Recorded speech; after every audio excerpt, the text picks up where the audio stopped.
Alright, we're gonna do finding the vertex, axis of symmetry,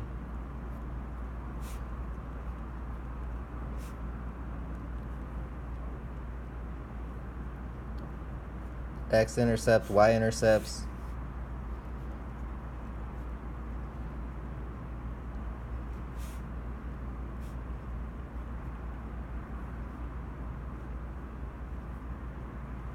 and getting a quadratic in vertex form.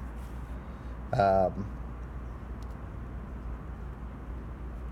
gonna do all of this for quadratics, but some of it is relevant for other stuff that we do. So vertex, remember, that's the change in direction. On a quadratic where it stops going down and starts coming up, this is the vertex. If I have it in vertex form, it should look like this. And I'm going to show you two ways to get it in this form. They're about equally hard. So let's say, just finding everything right off, if I have a function that tells me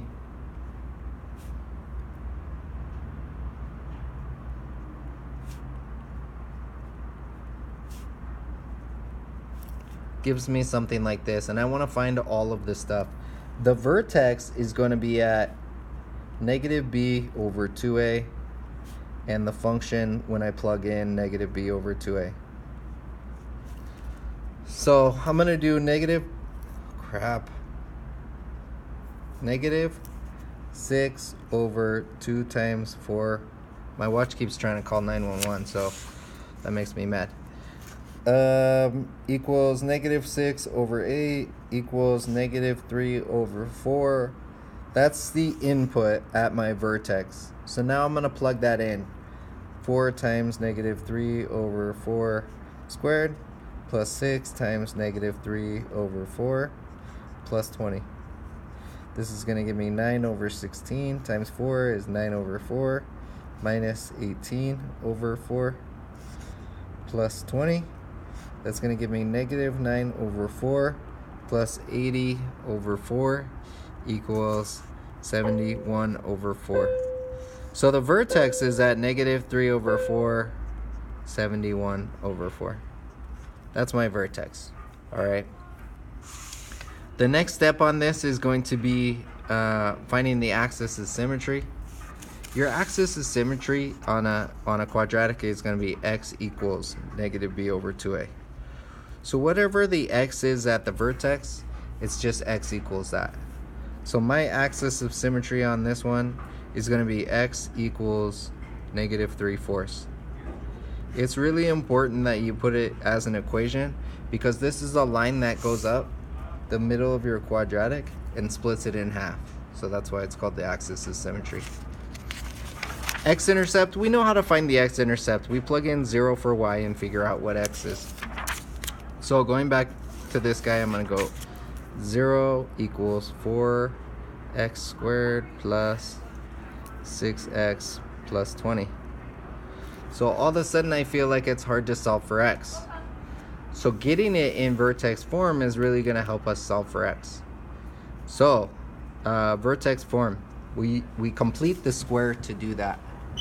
So what that means is, well, really there's two things that we could do. We could also use the quadratic formula, but I'm going to do it this way. So to get it in vertex form, I trap the x's, I drop an x from each, I factor out the leading coefficient,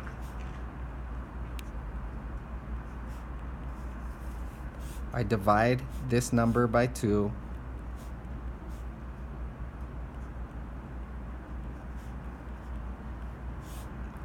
I'm going to simplify that.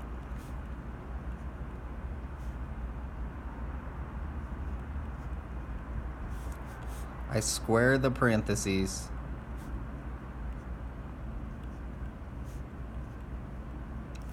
Whatever this number squared times a is, I've added that to the equation, so I have to subtract it from the end of the equation. So 3 over 4 squared is 9 over 16 times 4 is 9 over 4. So I'm going to subtract 9 over 4.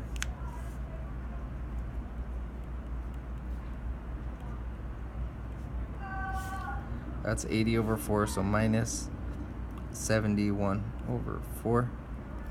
And now it's in vertex form. Now why does this help me? Because this is equal to 0. And the next thing I can do is I can add over the 71 over 4.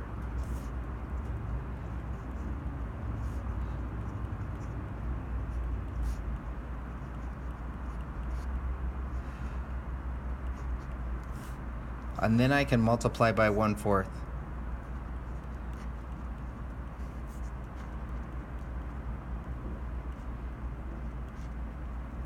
And then I can do the square root.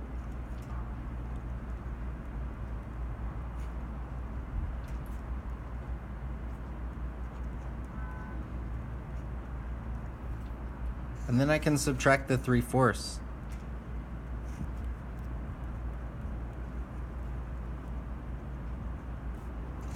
Which is what x equals when y is 0. Which is what I would have gotten if I would have used the quadratic formula. So up here I'm going to put -3 plus or minus the square root of 71 over 4, comma 0. Those are my x-intercepts. There's 2 of them. To find the y-intercept, we're going to plug in 0 for x. So this is gone, it's just going to equal 20. So y-intercept's a little bit easier on this problem. I'm going to do a few more examples on these guys on a separate video. If you feel like you understand how to do it, you don't have to watch that separate video.